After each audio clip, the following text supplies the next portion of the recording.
नमे श्री वर्धमानाय निर्धूत कलिलात्मने सालोकानां त्रिलोकानां यद विद्या दर्पणाय ते। इस प्रकार महावीर भगवान को, वर्धमान भगवान को नमस्कार करके हम मास्टर की का अध्ययन करेंगे। आज हम जिन 10 शब्दों का अध्ययन करेंगे वे हैं उद्दिष्ट, त्याग, प्रतिमा, वृत्ति, अधिकरण, स्थापना, निक्षेप, इंद्रिय, द्रव्येंद्रिय, निर्वृत्ति, उपकरण, निर्वर्तना, अपर्याप्तक। मूल बात यह है कि हम उन शब्दों का अध्ययन कर रहे हैं जिनके दो भेद हैं। एक इसकी आप पिक भी देख लीजिए।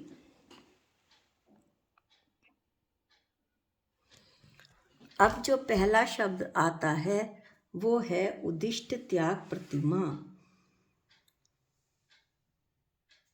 उद्दिष्ट, त्याग, प्रतिमा 11वीं प्रतिमा है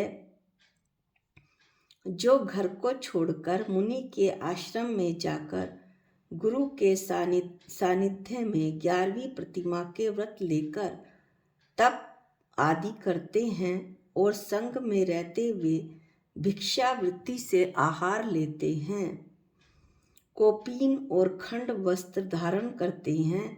वे 11वीं उद्दिष्ट त्यागी प्रतिमा के धारक होते हैं।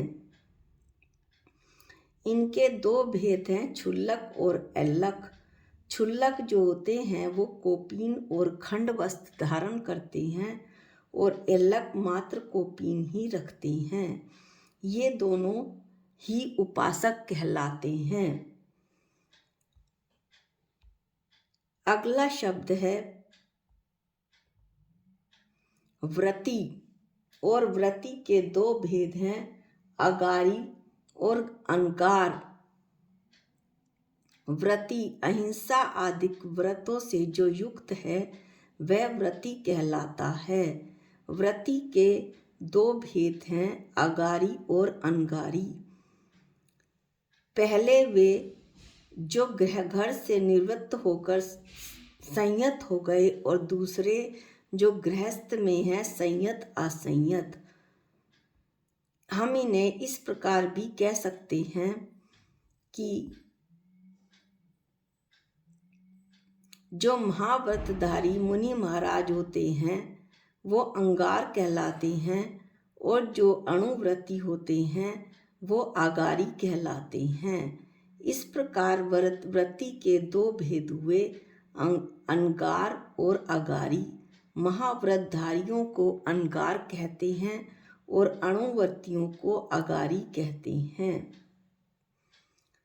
अगला जो शब्द है वो है अधिकरण।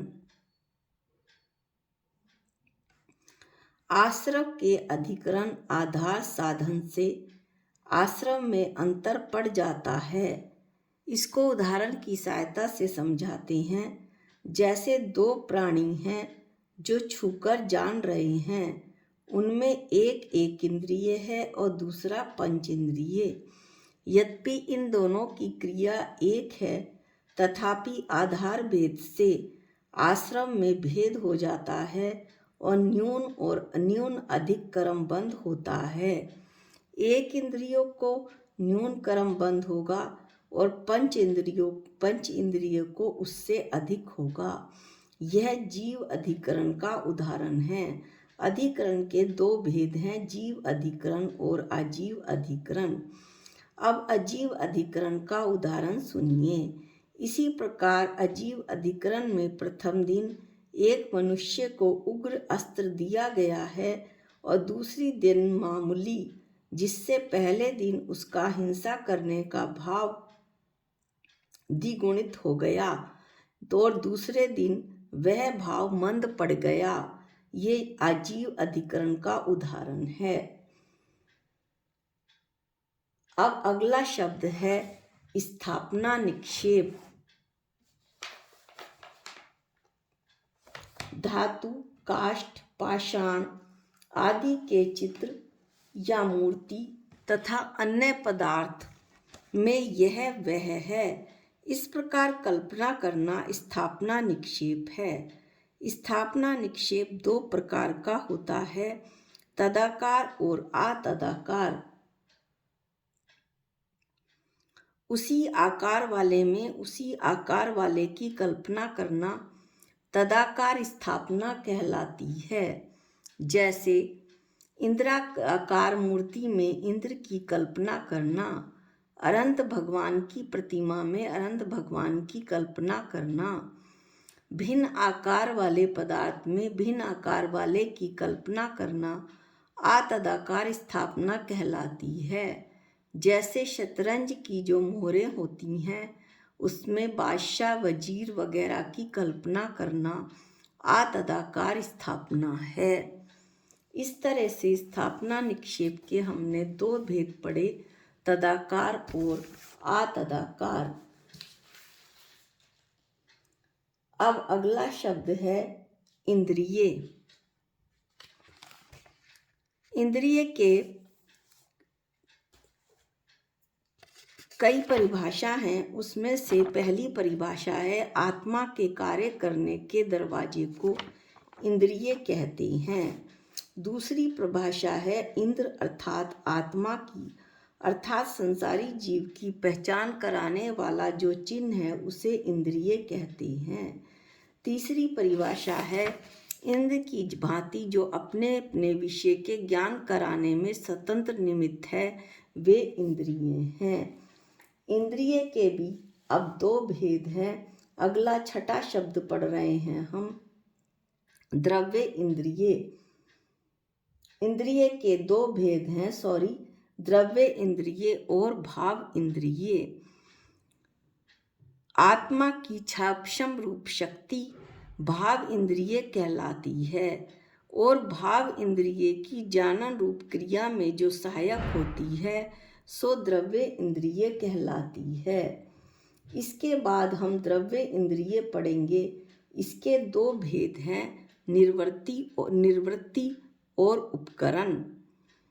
निर्वृत्ति नाम कर्म के उदय से होने वाली रचना विशेष को निर्वृत्ति कहते हैं। अब हम उपकरण की परिभाषा पढ़ेंगे। जो निर्वृत्ति के सहायक हैं अर्थात निर्वृत्ति पर जो उपकार करने वाला है उसे उपकरण कहते हैं। सातवां जो शब्द है वो है निर्वृत्ति और इस निर्वृत्ति के भी दो भेद हैं, अभ्यांतर और बाह्य। अभ्यांतर निर्वृत्ति प्रतिनियत स्थान में होने वाली इंद्रिय रूप पुद्गल के प्रमाणों की रचना आकार होना बाह्य निर्वृत्ति है। आत्मा के प्रदेशों का चक्षु आदि इंद्रियकार होना परिणमन होना सो अभ्यांतर निर्वृत्ति है। अब उपकरण के भी दो भेद हैं, अभ्यांतर और बाह्य। उपकरण के जो दो भेद हैं उसमें से अभ्यांतर उपकरण जैसे नेत्रों में सफ़ेद और काला मंडल अभ्यांतर उपकरण है और पलकें तथा रोम वगैरह बाह्य उपकरण है। इस प्रकार से हमने आठवां शब्द उपकरण पढ़ा। अब हम निर्वर्तना इस शब्द को पढ़ेंगे और इसके दो भेदों को जानेंगे। निर्वर्तना के दो भेद हैं, मूल गुण निर्वर्तना और उत्तर गुण निर्वर्तना।